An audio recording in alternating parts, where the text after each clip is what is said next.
శుక్లాంబరధరం విష్ణుం శశివర్ణం చతుర్భుజం ప్రసన్నవదనం ధ్యాయేత్ సర్వవిఘ్నోపశాంతయే అగజానన పద్మార్కం గజానన మహార్నిశం అనేకదంతం భక్తానాం ఏకదంతముపాస్మహే. ఓం గం గణపతయే నమః. ఓం శ్రీమాత్రే నమః. ఓం శ్రీ గురుభ్యో నమః.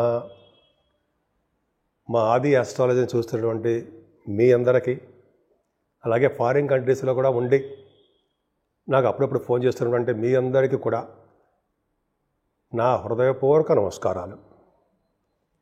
ఇప్పుడు మనం 4వ మే నుంచి, 4వ తారీఖు మే నుంచి 10th మే వరకు కూడా ఈ వారం రోజులు వార ఫలితాలు 12 రాసుల వారికి ఎలా ఉండబోతోందో తెలుసుకుందాం. దానికంటే ముందర కొద్దిగా నా గురించి చెప్తానంటే, మీరు మీ జాతకాలు తెలుసుకోవాలనుకుంటే మా ఆది ఆస్ట్రాలజీ కన్సల్ట్ చేయవచ్చు. నా పేరు వాడ్రే ఆదినారాయణరావు. 7075389589 7075389589 కింద స్క్రోల్ అవుతుందండి. మీరు మీ జాతకాలు చూపించుకోవాలనుకుంటే date of birth, time of birth, place of birth 3 ఉండాలండి. మన ఆది ఆస్ట్రాలజీ తరఫున ముహూర్తాలు పెడుతూ ఉంటాము. అలాగే మ్యాచింగ్ అంటే భార్యాభర్తలకు మ్యాచింగ్ అంటే వివాహాన్ని జరిగే ముందర చేస్తారు కదా, వధూవరుల యొక్క జాతకాలు పరిశీలన అంటాం కదా, అది మన దగ్గర చేస్తామని పక్కాగా పర్ఫెక్ట్గా ఉంటుంది. అంతేకాకుండా బడుగు ముహూర్తాలని చక్కగా మంచి ముహూర్తాలన్నీ కూడా నేనే మా ఆది ఆస్ట్రాలజీ తరఫున చేస్తుంటాను. ఆల్మోస్ట్ 35 years ఎక్స్పీరియన్స్ కూడా ఉంది. అంటే పెద్ద గొప్ప ఏం కాదు. నేను 1990లోనే స్టార్ట్ చేశాను. 1985 నుంచి తెలుసు నాకు. 90 నుంచి బాగా నేర్చుకున్నాను నేను.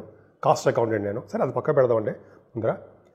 సరే, మీకు మీ తెలుసుకోవాలనుకుంటే ఈ కింద నెంబర్ ఫోన్ చేయండి. అంతేకాకుండా నా వీడియోస్ మీకు నచ్చితే లైక్ చేయండి, షేర్ చేయండి, బెల్ ఐకాన్ నొక్కడం మాత్రం మర్చిపోకండి. సో మీరు నా వీడియోస్ లైక్ చేస్తారని, నన్ను ప్రోత్సహిస్తారని నేను మనస్ఫూర్తిగా కోరుకుంటున్నాను. ఇప్పుడు మనం 4th మే నుంచి 10th మే వరకు చెప్పుకుంటున్నాం కాబట్టి, సింహరాశి వారికి చెడు అంటే మిశ్రమ ఫలితాలు ఉన్నాయి. భయపడుతున్న అవసరం లేదండి. మీరు ఫారిన్ కంట్రీస్కి వెళ్తారు, రెడీగా ఉండండి. సరే, అక్కడికి వెళ్ళాక చెప్పుకుందాం. అక్కడికి వెళ్ళాక అంటే 12 భావంలోకి వచ్చాక చెప్పుకుందాం. ఏదేమైనా మీకు సింహరాశి వారికి ధనం విషయంలో ఇబ్బంది పడరండి. కాకపోతే ఇక్కడ ఏమవుతుందంటే, మీరు సర్పదోషాల్లో ఉన్నారు. సవ్యకాల సర్పదోషంలో మీ ప్లానెటరీ పొజిషన్ అంతా ఉంది, ఇంక్లూడింగ్ యువర్ లగ్నం కూడా. మీ లగ్నం కూడా ఉండడం వల్ల సర్పదోషమే మీకు ఉంది. సో ఉందంటే భయపడవలసిన అవసరం లేదండి. మీకు 2nd హౌస్ కేతు ఉన్నాడు కాబట్టి అక్కడ నుంచి మీకు సర్పదోషం ఉంది. సో కేతువుతో కలిసి ఉన్న ద్విభావానికి శని దృష్టి ఉంది కాబట్టి ఇప్పుడు అంటాం కదా, కుటుంబంలో డెవలప్మెంట్స్ ఉండవు, అందవలసిన డబ్బులు కాలంలో చేతికి అందవు, విద్యలో ఆటంకాలు కలుగుతూ ఉంటాయి, చాలా విధాలుగా ఫైనాన్షియల్ నష్టాలు కలుగుతూ ఉంటాయి అని అంటాం కదా. కానీ ఇక్కడ రూల్ ఉందండి. ఒకటి ఏంటి రూల్ అంటే, ఒక సూత్రం ఏంటంటే, చంద్రుడితో కలిసాడు కాబట్టి ద్వితీయ భావంలో 12th house లాడు చంద్రుడు ద్వితీయంలో కలిశాడు. చూడండి, అదృష్టం. మీకు ఫారిన్ కంట్రీస్ నుంచి తప్పించుకోలేరు ఉంటాయి. మీరు ఫారిన్ వెళ్ళబోతున్నారు, ఎట్టి పరిస్థితుల్లో మేము పిలిచిబడి తీసుకెళ్తారనుకుంటా చదువు రీత్యా. అంటే మీ జాతకంలో ఉంటుంది. ఎందుకంటే 12th house లాడు చంద్రుడు కేతువుతో కలిసిపోయాడు. అంటే ఏంటి, 12th house లాడు ద్వితీయ భావంలో ఉంటే ఫైనాన్షియల్ స్టేటస్ పెరుగుతుంది. అంటే మీ వృత్తి రీత్యా విదేశానికి వెళ్ళి ధన సంపాదన మీరు జరిగి తీరుతుందని అర్థం. కేతు మిక్కిలి బలవంతుడు అవుతాడు కదా, కేతువే ఇస్తాడు రిజల్ట్స్. పైగా శని చూస్తున్నాడు అనుకున్నాం కదా, శనితో పాటు గురుడు కూడా చూస్తున్నాడు కదా, నేను ఉన్నానని. అంటే మరి ఎక్కడికైనా భోజన వసతులు సమృద్ధిగా ఉంటాయి.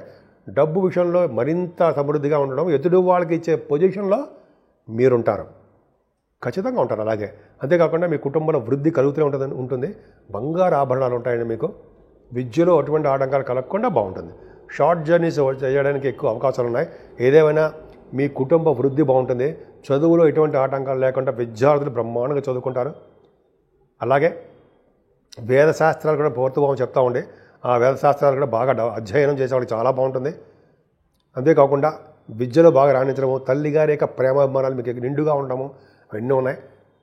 పంట పొలాలు అంటాం కదండి, రైతులు, వాళ్ళకు కూడా మంచి ఆదాయ వనరులు బాగున్నాయి.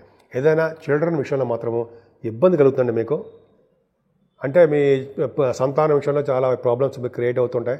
ఓ పట్టాన్ని చిల్డ్రన్ పుట్టకపోవచ్చు, ఆలస్యం అవ్వచ్చు. ఇవి కొంతమందికి ఉంటాయి. ఏదైనా స్టాక్ మార్కెట్లో ఆడే వాళ్ళందరికీ లాసులే వస్తాయి. స్పెక్యులేషన్ గేమ్స్ ఆడవద్దు. ఎందుకు కారణం? శని ప్రభావం వల్లనే. ఏదేమైనా ఆరో భావానికి మాత్రం గురుదృష్టి ఉందండి. కుజుడు కూడా చూస్తాడు కాబట్టి స్ట్రాంగ్ ఉంటుంది, స్ట్రాంగ్ నేచర్. అంటే ధైర్యం ఎక్కువ, ప్రతి పనిలోనూ విజయం ఎక్కువ. లా రిలేటెడ్ సంబంధించిన వాటిల్లో కూడా కొద్దో గొప్ప భగవంతుడి దయ వల్ల మీకు ఫేవరబుల్ కండిషన్స్ కనిపిస్తున్నాయి. అంతేకాకుండా మేనమామలకి అద్భుతంగా ఉంటుందండి. కాంపిటీషన్ ఎగ్జామ్స్లో సక్సెస్ అవుతారు. ఈ సివిల్ సర్వీసెస్ రాస్తున్నారు కదా, వాటిలో విజయం సాధిస్తారు. ఏదైనా అష్టాం భావంలో అంత అద్భుతంగా లేదండి. అష్టాం భావంలో శని శుక్రులు తప్పు కదా, తప్పే.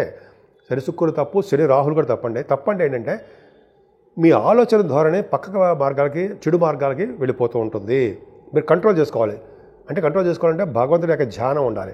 ఎందుకంటే మీ ఆలోచనలు శని రాహువులు, శని శుక్రువులు తప్పు కదండి. అంటే మన ఆలోచన ధోరణి డైవర్ట్ అయిపోతూ ఉంటుంది అన్నమాట. చెడు మార్గాల్లోకి వెళ్ళిపోవడానికి అవకాశం ఉంది. కొద్దిగా జాగ్రత్తగా ఉండాలి. ఏదైనా అష్టమంలో ఉన్న బుధుడు మాత్రం విదేశీ కరెన్సీ మీకు వస్తుంది. ప్రభుత్వం మూలకంగా ధనయోగం మీకు ఉండబోతోంది, వస్తుంది. అందుకే సడన్ గెయిన్స్ మీకు ఉంటాయి. సో ఇవన్నీ బాగున్నాయండి. కానీ మీరు జాగ్రత్తగా ఉండవలసిన అంశం ఏంటంటే శనితో కలిసిన శుక్రుడు అష్టమంలో తప్పు, జాగ్రత్తగా ఉండాలి. సరే, అది పక్క పెడతాం. రవి మీకు భాగ్యస్థానం ఉన్నాడండి. భాగ్యస్థానం ఉన్న రవి ఉన్నాడు కాబట్టి ఆయన మేషరాశిలో ఉన్నాడు కాబట్టి మంచి చేస్తాడు. ముఖ్యంగా మీ నాన్నగారికి ఆర్థిక పరిస్థితి బాగుండడమే కాకుండా మిమ్మల్ని చూడడానికి ఫారిన్ కంట్రీస్ వస్తారు. మీరే తీసుకెళ్తారేమో ఫారిన్, చూడండి, విదేశాలు వెళ్తారు. అలాగే ఉన్నతమైన చదువుల రీత్యా వెళ్తారు. కంప్యూటర్స్ ఫీల్డ్లో ఉన్న వాళ్ళకి, అదే కంప్యూటర్ హార్డ్వేర్ మెటీరియల్స్ బిజినెస్ గురించి చెప్తున్నారండి, వాళ్ళందరికీ చాలా బాగుంటుంది. అంతేకాకుండా రవి ప్రభావం వలన బంగారు ఆభరణాల యొక్క డిమాండ్ వాళ్ళకి కొనుక్కుంటారు. మీరే బాగా కొనుక్కోవడానికి అవకాశం ఉందండి. మీరు ఏ వ్యాపారం చేసినా వ్యాపార వృద్ధి జరుగుతూనే ఉంటుంది. రవి ఉండడం వల్ల భాగ్యస్థానంలో సూర్య భగవాన్ ఆలయాలు దర్శనం చేసుకోవడానికి ఎక్కువ అవకాశం ఉంది. అది చూడండి ఎంత అద్భుతంగా. తిరుపతిలో కూడా ఉన్నాడు స్వామి. అట్లాగా మీకు ఉంది. అంతేకాకుండా రవి సూర్యభగవానుడు భాగ్యస్థానం ఉండడం వలన మీరు పుణ్యక్షేత్ర దర్శనాలు, గురువుగారిని కలవడాలు ఇవన్నీ ఉంటాయి. దశమంలో గురుడు అద్భుతంగా ఉన్నాడండి మీకు. అంటే వేదశాస్త్ర పండితులు, వేదశాస్త్ర కోవిదులు ఉంటారు కదా, మంచి రోజులు. ఫైనాన్షియల్ స్టేటస్, గుర్తింపు, గౌరవం దక్కి తీరుతుంది వాళ్ళకి. సింహరాశి వాళ్ళకి గురు ప్రభావం చాలా బాగుందండి. ముఖ్యంగా గురుడు మీకు దశమంలో ఉన్నాడంటే డాక్టర్స్ వృత్తిలో ఉన్న వాళ్ళకి, అడ్వకేట్స్కి గురుబలం బాగుండాలి కదండి. వాదనలో బాగుండాలి కదా, బాగుంటుంది వాళ్ళకి. అలాగే ఎడ్యుకేషన్ సంస్థల్లోనూ, ఫైనాన్షియల్ ఇన్స్టిట్యూషన్స్లోనూ, బ్యాంకింగ్ రంగంలోనూ వీళ్ళందరికీ చాలా బాగుంటుందండి. ఫైనాన్స్ అండ్ అకౌంట్స్ సంబంధించిన వాళ్ళకి బాగుండడం కాకుండా ఎస్ట్రాలజర్స్కి మీకే ఎంత బాగుంటుందండి. దశమంలో గురుడు ఉన్నాడంటే ఎస్ట్రాలజర్కి సంబంధించిన వాళ్ళందరికీ కూడా వాక్శుద్ధి పెరుగుతుంది. ఇది నిజం. సరే, అది పక్కన పెడదామండి. మీరు ఏ ఉద్యోగంలో అయినా సరే ఆ ఉద్యోగ భద్రత బాగా ఉంది. సాఫ్ట్వేర్ ఉద్యోగస్తులకి మరింత అభివృద్ధికరంగా ఉంటుంది. బ్యాంకింగ్ రంగంలో ఉన్న వాళ్ళకి ప్రమోషన్స్ వస్తాయి. గవర్నమెంట్ ఆర్గనైజేషన్లో ఉన్న వాళ్ళకి పై బాసుల యొక్క మీరే అధికారి, పై అధికారుల చేత మన్ననలు పొంది మీరు కంఫర్టబుల్గా ఉండి ప్రమోషన్స్ పొందడానికి అవకాశాలు ఎక్కువ. ఏదైనా 12వ భావంలో కుజుడు ఉన్నాడు కదండి, నీచ స్థితిలో ఉన్నాడు కదా. అంటే రియల్ ఎస్టేట్ రంగంలో ఉన్న వాళ్ళకి చాలా ఇబ్బందికరంగా ఉంటుంది, లాస్లు వస్తాయి అనుకుంటాం కదా. కానీ ఇక్కడ చంద్రుడితో కలిసిన కుజుడు అంటే 9th house lord, 12th house lord కలిసి 12th హౌస్లో ఉన్నారంటే అర్థం ఏంటంటే ఫారిన్ యోగమే. ఖచ్చితంగా మీరు ఫారిన్ వెళ్తారండి, భూములు కొనుక్కుంటారు, వాహనాలు కొనుక్కుంటారు. ఎంత ఖర్చు అయినా సరే వాహనాలు కొనుక్కుంటారు.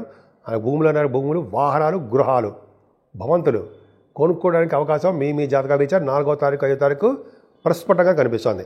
అంటే 4th and 5th డేట్స్లోనూ, 8th and 9th డేట్స్లోనూ మీకు ఫారిన్ యోగం కనపడుతోంది. అంటే మీకంటే నేను వెళ్ళిపోతానా, అలా కాదు. ఆ ఏ రాసుల వాళ్ళకి ఆ ప్రభావం రాహుతో కనెక్ట్ అయి ఉంటే వాళ్ళు వెళ్తారు. అందరికీ ఉండదండి. అది కొంతమంది ఆ ప్రోగ్రెస్ సెట్ చేసుకుంటారు. వాడికి ఎటువంటి ఆటంకాలు లేకుండా వెళ్ళి తీరుతారు విదేశాలకి అని అర్థం. సరే, ఇదండి, బాగానే ఉందండి. ఈ విధంగా మీరు సుబ్రహ్మణ్య స్వామి ఆరాధన చేసుకోండి. అన్ని రంగాల్లోనూ మీరు ముందంజలో ఉంటారు. ఇప్పుడు 12 రాశుల వారికి అంటే మేషరాశి నుంచి మీనరాశి వరకు కూడా చెప్పదగ్గ పరిష్కార మార్గాలు, రెమెడీసు, చేసుకోవాల్సిన పూజలు ఉన్నాయని చెప్తాను. దానికంటే ముందర రాహుకేతుల మధ్యలో, ఇంక్లూడింగ్ చంద్రుడు మధ్యలో గ్రహాలన్నీ ఉండిపోయాయండి. అంటే గ్రహాలు ఉండిపోవడం వల్ల శుభ ఫలితాలు తక్కువగా ఇస్తారు. అంటే ముందర మీనరాశి నుంచి కన్యారాశి వారి వరకు కూడా ఫలితాలు తక్కువగా ఉంటాయి. అంటే వాళ్ళకి దేంట్లోనూ కూడా సక్సెస్ కాలేకపోతుంటారు, వెనకబడిపోతూ ఉంటారు. పైగా కుజుడు కూడా నీచ స్థితిలో ఉన్నాడు. కుజుడు కూడా బాగాలేదు. అందుకని సర్పదోషం ప్రతి రాశికి ఉంది. రావుకేతువులు ఈ వారం రోజులు.